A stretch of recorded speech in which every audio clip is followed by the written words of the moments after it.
नमस्कार मित्रांनो. दिवाळीसारखे सण उत्सव आपल्या आयुष्यात आनंद घेऊन येतात. पण कधी-कधी या सणांच्या तयारीत एका सामान्य माणसाची कसोटी लागते. त्याची इच्छा, त्याची स्वप्न, खर्चाचं गणित या सगळ्यांची सांगड घालताना त्याची होणारी दमछाक आज आपण या कवितेतून अनुभवणार आहोत. ही कविता म्हणजे त्या प्रत्येक व्यक्तीच्या भावना आहेत, ज्याची दिवाळी साजरी होण्यापेक्षा जबाबदारी जास्त पार पाडली जाते. चला तर मग ऐकूया ही कविता. दिव्यांचा सण कसला त्याची अग्निपरीक्षा असते. सण जवळ आला की हुरहुर म्हणायला लागते.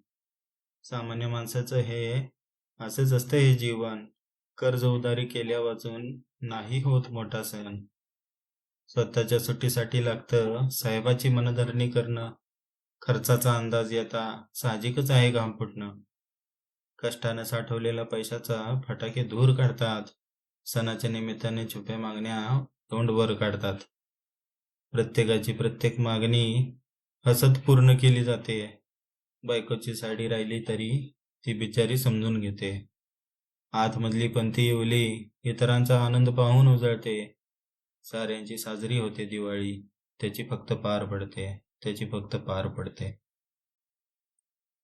माझ्या कवितेतील या भावना जर तुमच्या मनापर्यंत पोहोचल्या असतील तर या व्हिडिओला एक लाईक नक्की करा. तुमच्या प्रतिक्रिया कमेंट बॉक्समध्ये जरूर लिहा.